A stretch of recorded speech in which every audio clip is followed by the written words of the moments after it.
Hi, it's Maria from Still Dreaming Homestead. Glad to be back with you today. Today's Sunday, which is interesting because the title of this chapter, chapter 5, is Sundays. Now, if you go to church and worship on Sunday, this is how it used to be. Very different than today.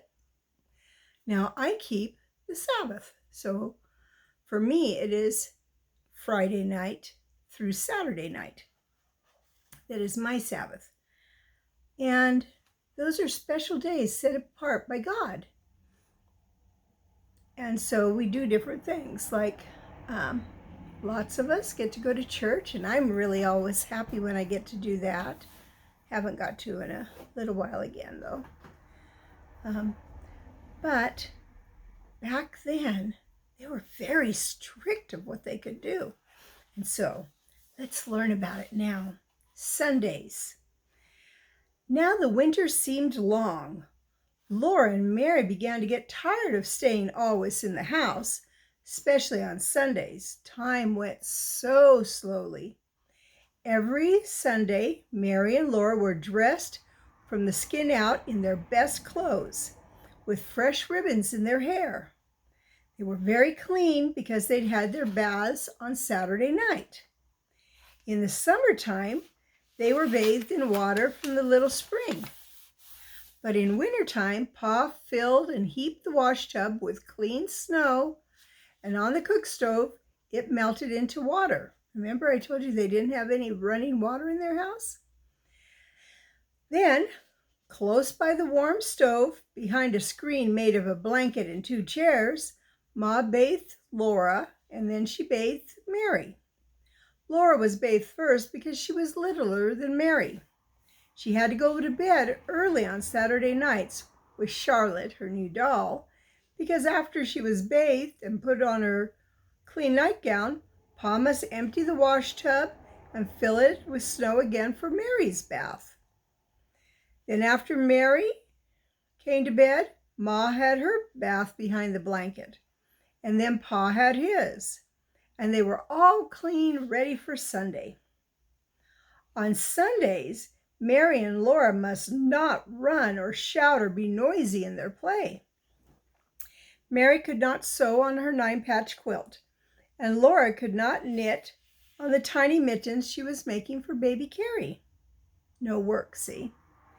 They might look quietly at their paper dolls, but they must not make anything new for them. They were not allowed to sew on doll clothes, not even with pins. They must sit quietly and listen while Ma read Bible stories to them. See, they were too far away to go to church. Or stories about lions and tigers and white bears from Pa's big green book, The Wonders of the Animal World. They might look at the pictures, and they might hold the rag dolls nicely and talk to them, but there was nothing else they could do. Laura liked best to look at the pictures in the big Bible with its paper covers. Best of all was the picture of Adam naming the animals. Adam sat on a rock, and all the animals and birds, big and little, were gathered around him, anxiously waiting to be told what kind of animals they were, because, see, Adam got to name them all. Adam looked so comfortable. He did not have to be careful to keep his clothes clean because he had no clothes on. He wore only skin around his middle. Adam, and really that part's not true,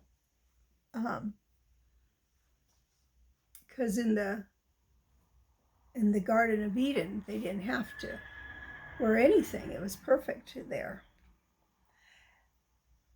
Did Adam have good clothes to wear on Sundays?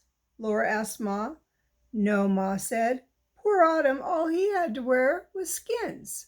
That was after the fall. Laura did not pity Adam. She wished she had nothing to wear but skins.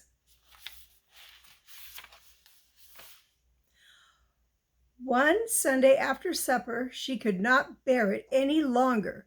She began to play with Jack, and in a few minutes she was running and shouting, Pa told her to sit in her chair and be quiet. But when Laura sat in her chair, she began to cry and kick the chair with her heels. I'll see here.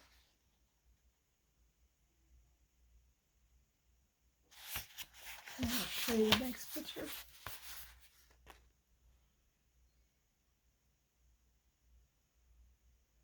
There she looked a little mad, huh?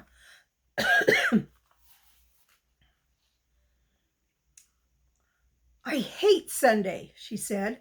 Pa put down his book. Laura, come here, he said, very sternly.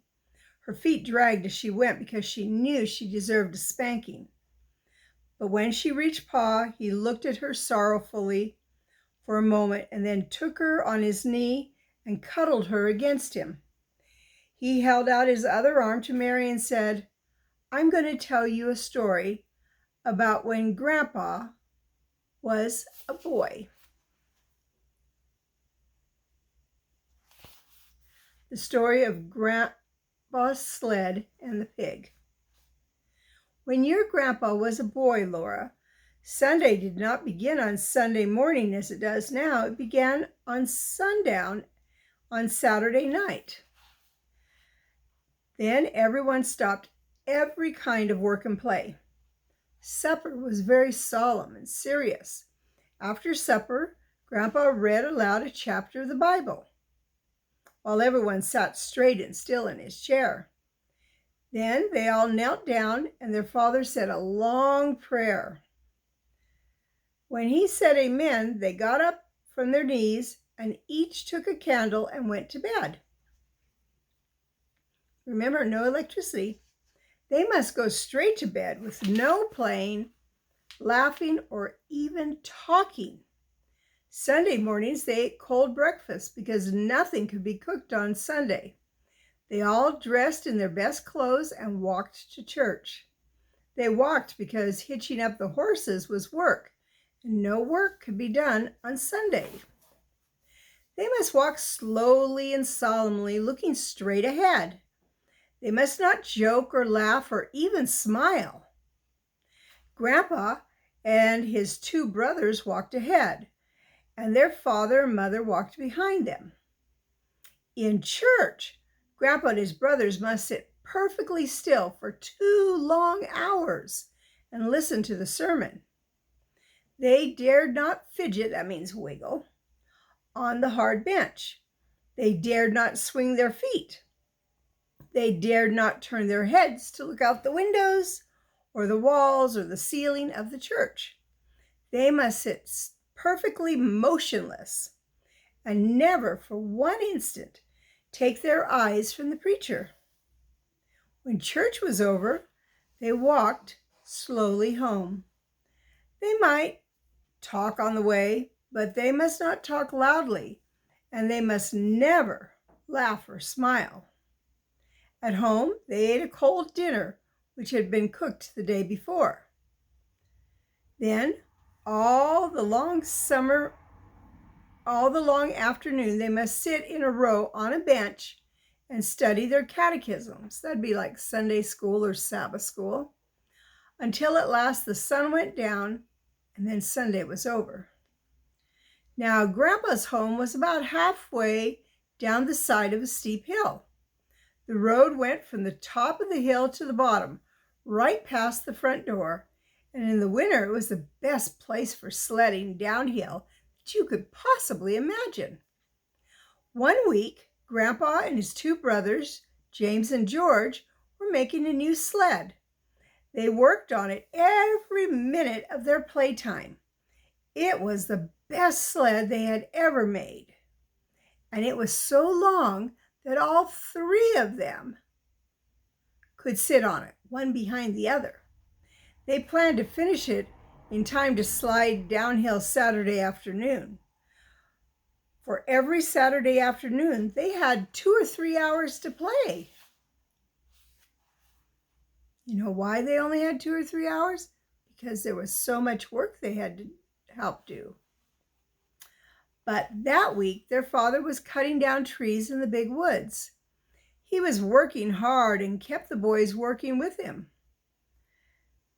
They did all the morning chores by lantern light and were hard at work in the woods when the sun came up. They worked until dark, and then there were chores to do, and after supper they had to get to bed so they could get up early in the morning. They had no time to work on the sled until Saturday afternoon. Then they worked on it just as fast as they could, but they didn't get it finished till just as the sun went down, Saturday night. After the sun went down, they could not slide downhill, not even once. That would be breaking the Sabbath. So they put the sled in the shed behind the house to wait until Sunday was over. All the long 2 hours of church the next day, they kept their feet still and their eyes on the preacher, but they were thinking about that sled. At home, while they ate dinner, they couldn't think of anything else. After dinner, their father sat down to read the Bible, and Grandpa and James and George sat as still as mice on the bench with their catechisms. But they were thinking about the sled. The sun shone brightly, and the snow was smooth and glittering on the road. They could see it through the window. It was a perfect day for sliding downhill. They looked at their catechism, and they thought about the new sled. And it seemed that Sunday would never end. After a long time, they heard a snore. They looked at their father, and they saw that his head had fallen back against the chair. He was fast asleep. Then James looked at George, and James got up from the bench. There goes my clock. Isn't it pretty? I'll pause.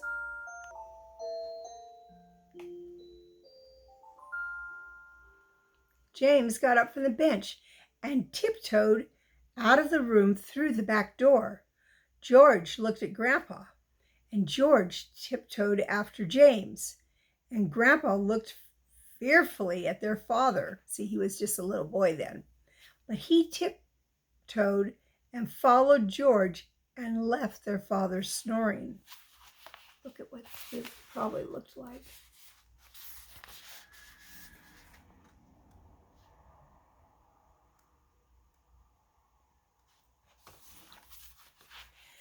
They took their new sled and went quietly up to the top of the hill.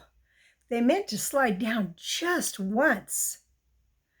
Then they would put the sled away and slip back into the bench and the catechism before their father woke up. That was their plan. James sat in front of the sled, then George, and then Grandpa, because he was the littlest. The sled started at first slowly, then faster and faster. It was running, flying down the long, steep hill. But the boys dared not shout. They must slide silently past the house without waking up their father. There was no sound except the little whirl of the runners on the snow and the wind rushing past. Then, I've got the hiccups. Then, just as the sled was swooping towards the house, a big black pig stepped out of the woods. He walked into the middle of the road and stood there. The sled was going so fast it couldn't be stopped. There wasn't time to turn it. The sled ran right under the hog, another name for a pig, and picked him up. With a squeal, he sat down on James, and he kept squealing, long and loud and shrill. Squeak! Squeak! They flashed past the house, the pig sitting in front, then James, then George, then Grandpa, and they saw their father standing in the doorway looking at them. Oh dear.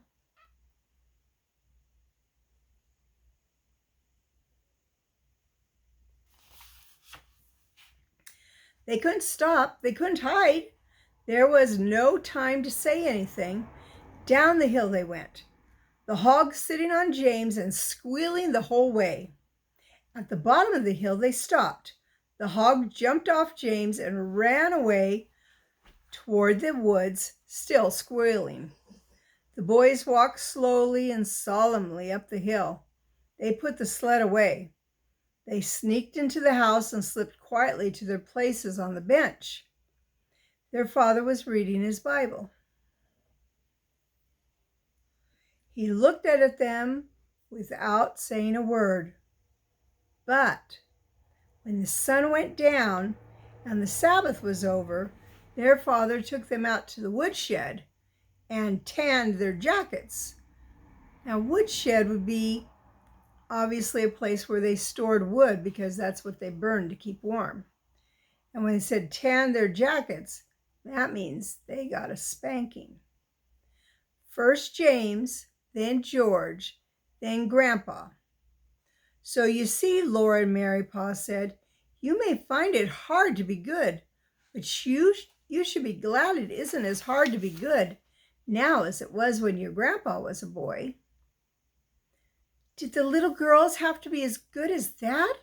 Laura asked, and Ma said it was harder for little girls because they had to behave like little ladies all the time, not only on Sundays.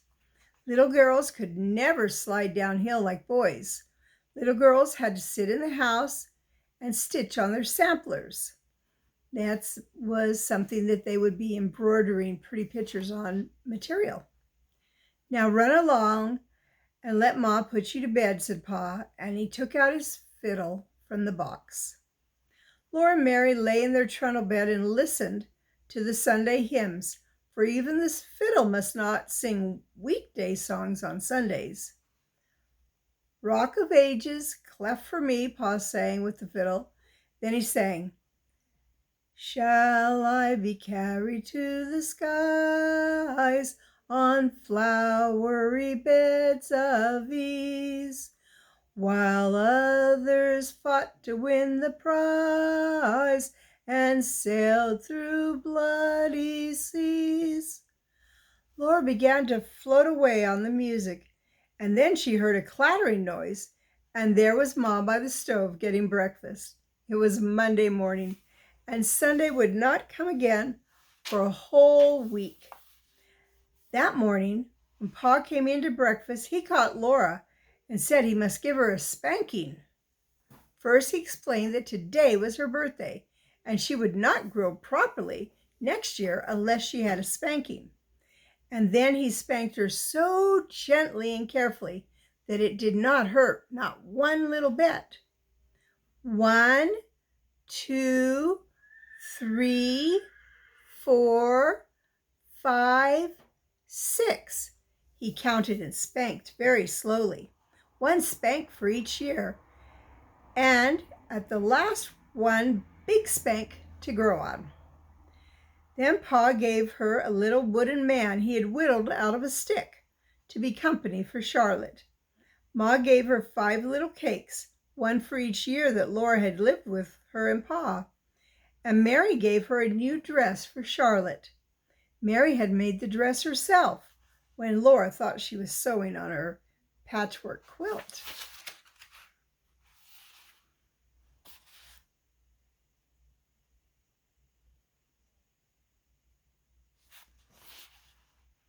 And that night, for a special birthday treat, Pa played Pop Goes the Weasel for her.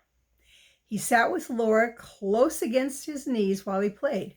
Now watch, he said, watch him. Maybe you can see the weasel pop out this time. Then he sang, a penny for a spool of thread, another for a needle. That's the way the money goes. Laura and Mary bent close, watching, for they knew now was the time. Pop, said Pa's finger on the string. Goes the weasel, sang the fiddle, plain as plain. But Laura and Mary hadn't seen Pa's finger make the string pop. Oh, please, please do it again, they begged him. Pa's blue eyes laughed, and the fiddle went on as he sang. All around the cobbler's bench The monkey chased the weasel, the preacher kissed the cobbler's wife. Pop goes the weasel. They hadn't seen Pa's finger that time either. He was so quick they could never catch him. So they went laughing to bed and lay listening to Pa the fiddle singing.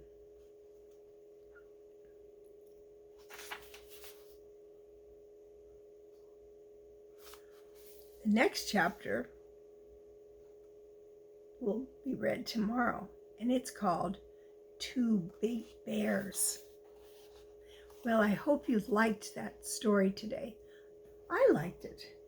And maybe you can write in the comments how you celebrate Sunday or Sabbath, if you do. And maybe you could tell me if you think that was hard for those kids to do. I think it probably was. Well, it's Maria from Still Dreaming Homestead. I love you, I really do. But more importantly, God loves you, and He always will. So, I want to pray blessings on you and yours, your whole family. When you're in your house and out of your house, in the day and the night, whatever you do, keep dreaming. Bye-bye.